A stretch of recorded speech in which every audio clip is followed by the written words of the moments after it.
Hi, and welcome back to part 2 of a 3-part series that I'm doing on the DISC personality profiles. In part 1, we talked about what is DISC and what are those 4 different personality types.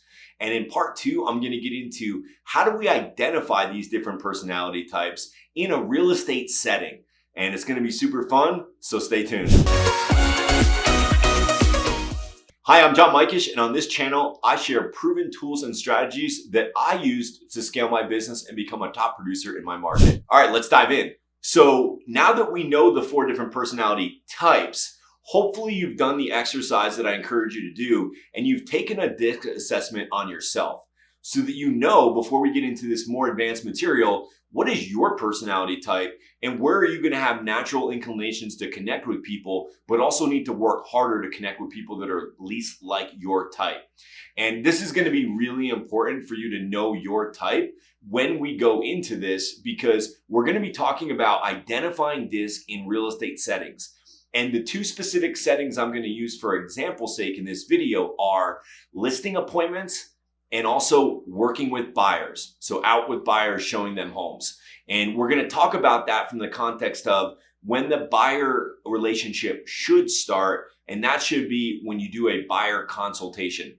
Now, I know it's become trendy in the last few years with the market going up, to avoid this step as a way to avoid friction in the process. But I'm always going to stand behind the fact that I think a best practice is for you to meet with your clients, your buyer clients, that is, before you go out and look at homes. So for this video, let's talk about DISC as it relates to the listing appointment. So when you go to their house and you're doing your listing presentation, and also from the buyer perspective, when you're meeting them with a buyer consultation appointment. All right, so we're going to start with the listing appointment. And we're going to look at the personality types of DISC as it relates to the listing appointment. Now, about a month ago, I shot a video on how to win every listing appointment. And I talked about DISC a little bit in that because I think it's a critical aspect to you building rapport and connecting with your client. But the first thing I want to do upon a listing appointment is I want to set my stuff down where I want to have a thorough presentation and meeting with the clients. You know, sometimes you show up at a client's house and, you know, maybe they're in the garage and they like, hey, just talk to me about what you want to do. And like, we'll just do it here. Or, you know, maybe they're outside by the pool or by the barbecue and they're like, yeah, let's do it out here. This will be cool and like, you know, really low key. But then there could be distractions. What I always like to do is I like to get into a good place, you know, preferably the kitchen table, somewhere we can like spread out our stuff and I got their full attention and we're minimizing distractions. It's really hard to give a good presentation, especially if you're using a PowerPoint, if you're trying to balance that on your knee or outside where the sunlight's bright or something like that. So just good practice, like you kind of lead them to the kitchen table, the kitchen island, and you set your stuff down there. And then you say, hey, I'd really love before we get started, if you would give me a tour of your beautiful home. And what you're really doing is, yes, you want to see the home and you want to kind of learn about it and see what condition it's in and you know, be aware of the different spaces and how that could impact value. But what you're also doing during this critical time together is you're buying yourself time to learn about them and what their DISC is. So you start the tour, right? And you're trying to pick up clues. Somebody who's a D personality type may even want to, you know, avoid that. They might say, hey, just, you know, show me what numbers you got. Like, let's just get to the point. We just want to sell the house and we don't need to do a tour and all that. To which I, as a D, appreciate, because that's my personality style. And I would love nothing more than to get in and get out in the shortest amount of time with the listing agreement signed. However, I've learned the hard way that even if I'm successful in step 1, which is getting the listing signed, if I don't take the time to really get to know them and build rapport, then I'm never going to have a smooth process all the way through the transaction. So what could happen is you go in as a D, you meet with another D, both of you guys are like, hey, let's just get this done and be done with it, and you get the listing signed. But when you get to the point of offers coming in and your sellers are like, oh, heck no, I would never take that offer. And you're like, well, this is really a good offer. And you need to try to communicate to them and influence them. Your influence is going to be minimized if there's not a relationship and there's not rapport built there. So despite the fact that I'd love to do that way as a D with another D, we need to, you know, actually use our D to say, hey, I would love to be able to do that for you, but if I'm going to serve you and I'm going to be able to take you through this presentation in a way that's going to make sense for you and increase your bottom line. So now we're talking D-talk. We're like, bottom line, what's the bottom line? We want to increase your bottom line. I'm going to need to just do a brief tour through the house. You can run me through as quick as possible, but I'm buying myself time and I'm controlling that conversation. If you set your stuff down and you say, hey, I want to do the tour, and you're working with an I seller, somebody who has a high I personality type, they're gonna be like, oh yeah, let me show you, let me tell you all about it. This is where we like to hang out. This is where we do that. And they're just gonna be like very I talk. And I talk's gonna sound like it's so much fun. They're gonna just talk forever. You're gonna have trouble, getting back to the table. So, when you got an I, a key tell is like, if the tour goes on and on and on, and you're like in the second room of a 10-room house, and it's like 30 minutes in, pretty good idea that you're dealing with an I. And what you're gonna have to do then is you're gonna have to like recognize the I. Hey, this is super fun. Like, let's go through your house quickly because I can't wait to show you the presentation I got and show you the numbers I came up with, because that's gonna be super fun too. So I's are all about like having fun, being in rapport. They want to influence people, so they want people to feel comfortable around them. And it's going to be really important for an I that everybody in the room feels comfortable. And what will happen is if you're showing like visible signs of being aggravated or not comfortable, that's really going to alienate your relationship with that I, because you're going to be out of congruence with them. They want everybody to be happy, everybody to be having a good time, and they tend to talk a lot. So beware of that too. If you were an I, you're going to need to corral yourself, because what can happen if you are an I and you're talking to somebody with a different personality type, they could be talking with you and you're talking with them, and you talk, and you think the appointment went great because it lasted 3 hours, but they're like, man, I like that person, but I don't think I can work with that person. So you got to know your own tendencies, which is why it's so important that you do a disc assessment on yourself. Now, if you're talking to an S person, you're going to pick up clues with them. Maybe they've been in the house for a very long time. Very little about the house has changed. Things may even be out of style or out of date based on the decor of the house, because they like stability, they don't like change, and things stay very calm and very consistent over a long period of time. So that's a good sign that you might be dealing with an S person. So, you're dealing with an older home and they've been there, since their kids were little, and now their kids are out of the house and nothing about the house has changed. That's probably a good indicator that you might be dealing with an S, but you're also going to learn that through their language. So, like, why are you guys wanting to make this move? And they might say things, well, like, we've been thinking about making this move for the last 15 years. When our little Susie left the house and went off to college, it's more house than we really need to upkeep. But, it took them 15 years to get to the listing appointment. Like, that's an S, okay? And you just have to know that. So if you're dealing with an S, what's going to be important in your language is that you explain to them, hey, we have a process.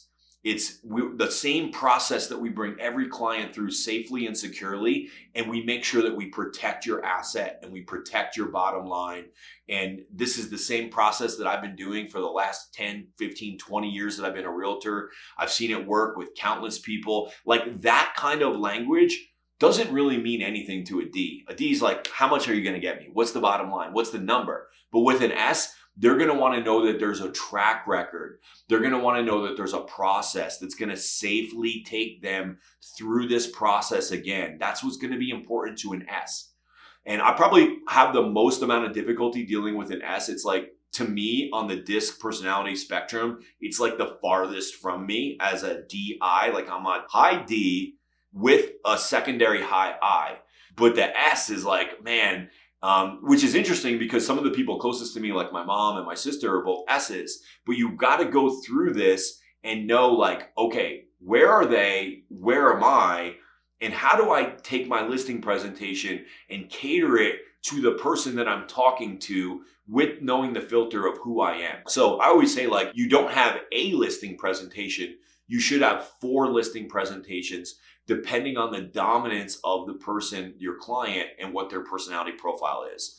So that's why I can have listing presentations that are completely effective that last 30 to 45 minutes. That'd probably be the fastest. And I have some listing presentations that last, 90 minutes to 2 hours, and that's just what it takes under the circumstances, especially if you're dealing with people that are co-decision makers. So, sometimes you'll show up at a listing appointment and you'll have people that are very like in their marriage, they're very co-decision oriented, but one of them's a D and one of them's a C. That's like a really common combination. That's how my marriage is. I'm more of a D and my wife's more of a C. So in that setting, you have to serve both of them, and it can take time to do that. So let's talk about the last one as it relates to a listing appointment. The last one is going to be a C. And I, as a D, I have very little to no C in me, but I find this is the easiest one for me to kind of like cater to. Don't know why, it just has been, or it's maybe like the one I identified with the first. But C's are all about data. They care much less about what you say, and they care much more about what you can factually show them. That's what's going to give them confidence to move forward with you. So the more data, the better. So when I go on a listing appointment, I have mountains of data, and more importantly, I know that data. So I'll take the time on the front end to prepare and actually know the data so that when we get to talking about it, it's gonna hit with them. Now, if I show up and they're not a C, I don't have to include all that data in my presentation in my CMA, but I have it available. So a lot of times it's like in my folder or in my briefcase, and I have extra data with me in case I get into a situation with a high C. Now, C's are really going to light up when you get to your CMA presentation because that's the data they really want to see from you.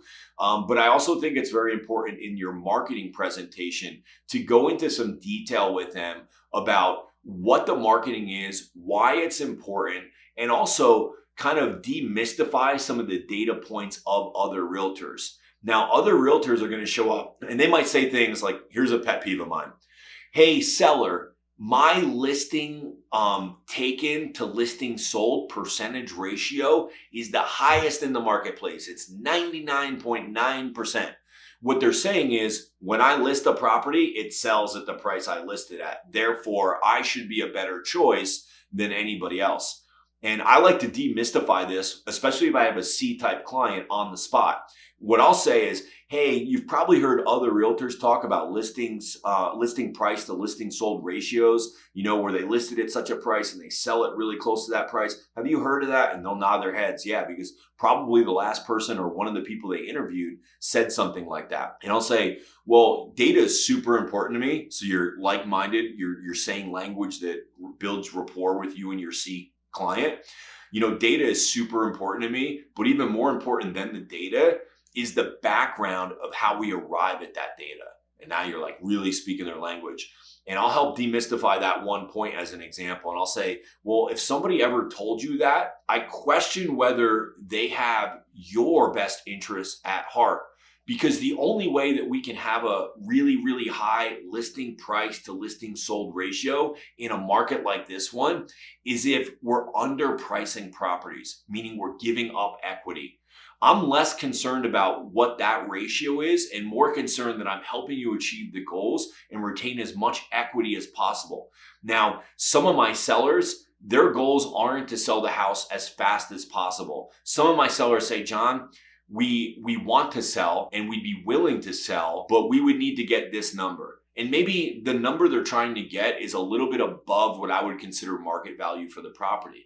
Well, in that instance, I have a decision to make. Do I walk away from that client and that opportunity because I'm not willing to help them hit their goals? Or am I more focused on my goal of getting it priced lower so that it sells quicker and at a higher dollar relative to my list price? So I explain all this to them and I explain that it just depends. All of my clients have different goals, and I'm sitting down with you here today because I want to be an advocate for you, seller, and I want to help you hit your goals. So let's look at the data that I've prepared and let's together, analyze it and come up with a reasonable benchmark about where your property would trade for in this current market. Then I can talk to you about what your goals are and what your ideals were and whether or not you're looking to sell the house quickly or you have a more long-term perspective to this. So these are like really important things to discuss with your seller and discuss it in a way that's language connecting with them and their disc personality profile. So it's going to take you some time to master this. And you've got to really use that tour of the home. That's where you're looking for clues, like we talked about the S and where the houses stayed the same. Or, maybe they're a high I because they're all they're excited about is their entertaining areas and how they entertain in this space, and they barbecue out here and they do this and all the people come over. Like, you've got to recognize the clues. If a D's walking you through the home, they're going to walk through and be like, bedroom's there, guest bedroom's over there, we got a porch out there, let's go back and talk about numbers. Like, they're just going to be like, just right to the point. But those eyes are going to tell you about how they live in the home and how they love the home and how they meet with people in the home. The S's are probably going to have a home that's been very consistent, very little change. And the C's are going to tell you about the really good nails that the builder used that's better than the regular nails, and every little detail about the home and how they change the water filter, on a date. And then next to the water filter, they have a little chart where they write down when they last change it. Like, that's going to be a C, right? I just purchased a home from a C. And I'm telling you, like, I so appreciate that C, because every detail about the home, every mechanical thing about the home, they have copious notes about it. They have the original pamphlet from when they purchased and built the home 10 years ago. He just sent me an email yesterday and was like, hey, you got to service your generator in May, and this is how I do it, and this is who I call. Like, I love to buy a home from a C, and I'll say that to people in a listing appointment. I'll be like, you're a very detailed personality type. I won't call them a C. I'll say, you're a very detailed personality type, and I'm going to help showcase your home to a potential buyer, and why buying a home from somebody like yourself is an advantage to them, because you have all the information and data on your home. And most sellers don't have that. So you kind of like commend them, give them some recognition for who they are. So that's how I relate DISC to sellers in real estate in a listing appointment setting. I hope as we went through that and we started to talk about those different examples, that you started to get some insight into how important it is to understand DISC. Now we're going to switch gears and we're going to talk about it from the perspective of a buyer. All right, now let's talk about this from the perspective of a buyer, right? So if you follow my advice, you're going to get these buyers to meet with you, whether that's at an office of yours or a coffee shop, or even at the first property, which is the least effective of the three I just mentioned, but still more effective than not doing it. And what I want to do is I want to say, hey, I'm sure you kind of get an idea of who you're talking to. Maybe they came in as an internet lead or a Zillow lead, or they were referred to you, and you sort of have some generality of like price point. Like, if they're looking at $1 million home, it's probably not their first home purchase, right? But if they're looking at something that's like below average in your market and they're really young, you could ask them like, hey, is this the first time you bought a home? And whether they bought a home never, or they bought a home, many homes in their life, chances are they haven't bought a home in the last 12 months. And what I'll say to them is, look, a lot's changed in real estate, and it seems to be changing ever more quickly. And you guys, if you haven't bought a home in the last year, what I'd like to do is just get you up to date and up to speed on some of the tools and research points that we have available to us. I also want to walk you through my process that I use with buyers to help you guys get as much money off the price as possible. I want to make sure that I'm doing a great job for you guys and I'm getting you into the best home, but also at the best price. So it won't take very long, just 15, 20 minutes, and I can run you through my process. I'd love to do that before we go out and look at homes. That way I can make sure that I'm doing a good job for you on the back end and filling in the gaps with any homes you want to see with ones that I think could be a good match for you. So when will we be available, during the week, weekends, nights, whatever works best for you, to be able to sit down with you for 15 or 20 minutes? I can come to your work. We can do it at a coffee shop. We can do it at my office. What would work best for you? And I'll ask them that. Now, if they're a D, they might push back and say, oh, no, we don't need to do that. Like, we just want to go look at this home. And you got to gauge that situation. You don't want to lose a client over it, but you do want to try to corral them back to a process 2A. I'll say, hey, I totally appreciate that. I certainly don't want to, waste my time or your time. But what I found is if we'll take 15 or 20 minutes on the front end, it typically saves you, the client, a whole lot of wasted time in the process. Would you be willing to, set up some showings with me? And then before we go out and look at the first home, would you be willing to meet me in a coffee shop that's right on the way? And then we can take one car from there and go look together. It'll really help me do a better job for you. And I promise it'll save you a lot of time. And if they say no to that, then you got to make a decision. Are you willing to bend to their way, or do you have enough clients and enough people that you're working with that you're like, hey, listen, it seems like I might not be the best fit for you, and that's okay too. And as you get busier and busier and more successful as an agent, you're going to have those opportunities to be able to decide, who do you want to work with? Because what you'll find is, if you are everything to everybody, you're going to run yourself into the ground.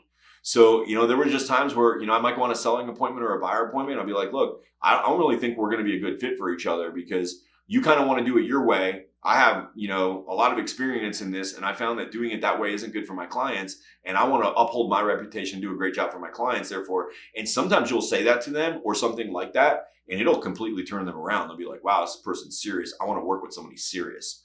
So don't be afraid to stand up for what you know is right and what you know is in their best interest. And I do believe that the buyer consultation appointment before we go out and look at homes is in their best interest. And I do believe it will save them time. So, if you have an I, they're going to be like, oh, sweet. Yeah, that sounds great. If you have an S, they're going to say appreciate it, because they're going to be like, okay, I like that. I'm going to learn about this process before I go into the risk of entering a process that I'm unfamiliar with. And if you're talking to a C, you can say something like, and I'll have a bunch of data points on you once we leave, and those data points will better help me match you to the right properties, some of which those properties aren't even on the market. So one of the things I pride myself on is being an expert in this market that we're looking at. And I come across properties and I share those with my clients a lot of times before they even hit the market, because that's how involved I am in this market. The C's are going to love that. So once you sit down with them, you take them through your process A to Z.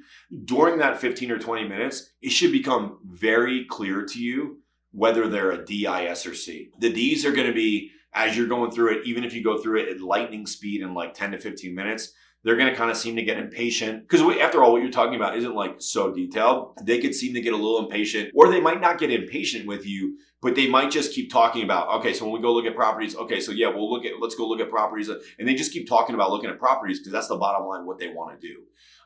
If you're with an I, you'll be hard pressed to keep that conversation and that appointment to 20 minutes, because they're going to want to chat. They're going to want to talk to you about their aunt and their uncle and everybody who's bought a house that they know, and somebody that they know in the neighborhood, and why they're coming down here, and all this stuff.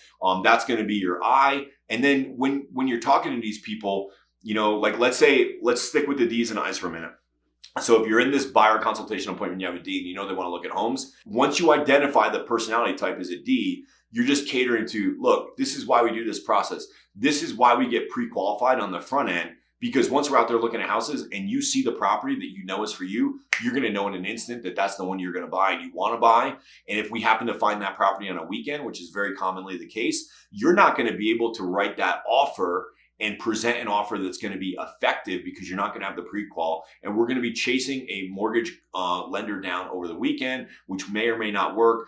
Whereas if we do that now on the front end, you'll be ready to go. And when you're ready to go, we'll be able to make a competitive offer. So you're explaining the benefits in terms that are going to speak to them.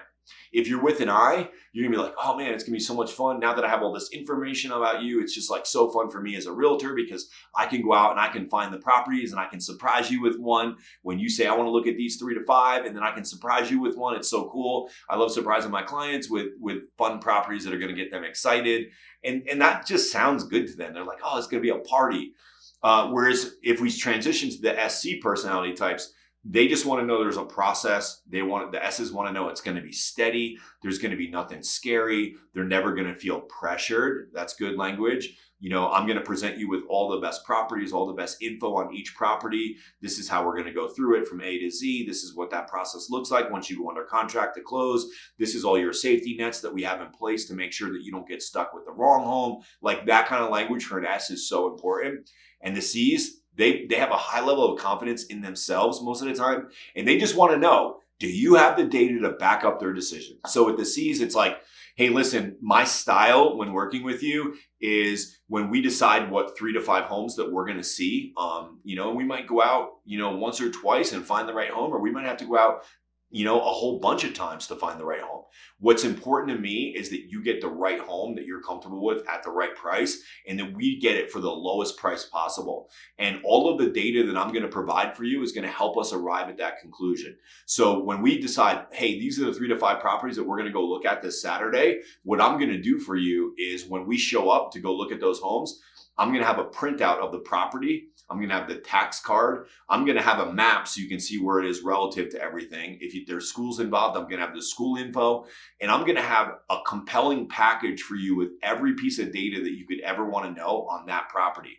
Now, we may go look at the property and it might not be the right property for you, which means no harm, no foul. That data will become irrelevant, but I'm going to have the data on every property so that when we see one that's of interest to you, you're going to have everything at your disposal that you're going to want to ask me so that I can answer your questions and you can actually dig deep and do your due diligence on that property.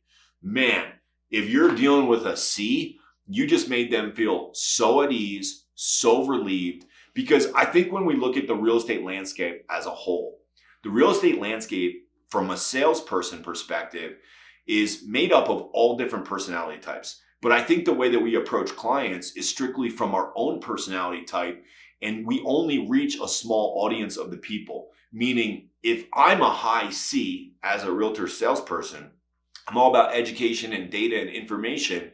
And if I try to be that way with every client, well, I'm really going to alienate those Ds, especially those Ds. But I might attract a C. What I want to do is I want to help you be aware. So I want to go from unconscious competence to conscious competence. And then I want to help you get so good at this that you become unconsciously competent, to where when you're in a setting with somebody, you just pick up on those clues unconsciously and you start to change your mannerisms and your way about you and what you say to be in alignment and in rapport with the person you're dealing with. And if you can do this in your buyer meeting and then go out and show homes, everything you do from that point forward, like I used to in the beginning, I would write from, I was managing a bunch of clients, I would write on the top of my notebook, DISC. As a reminder when I'm out showing homes, hey, I'm talking to a D, or there's a husband and wife and I have a D and an I. I'm going to talk to them in their own language as I'm showing property. It's going to make the whole experience better for them. It's going to give them more confidence. And it's also going to have them liking you and not even knowing why they like you so much. But they're going to be like, I really like this guy or gal, and they're going to refer you more. So that's the setting of a buyer consultation appointment and how I use DISC, and then continue to go out and show them homes with that. Hope that was helpful for you. So if you got value from this video, hit the like button, hit the subscribe, because I've got another video about to drop. And this is the third video in the DISC sequence that I'm doing, which I'm calling a masterclass on DISC for realtors.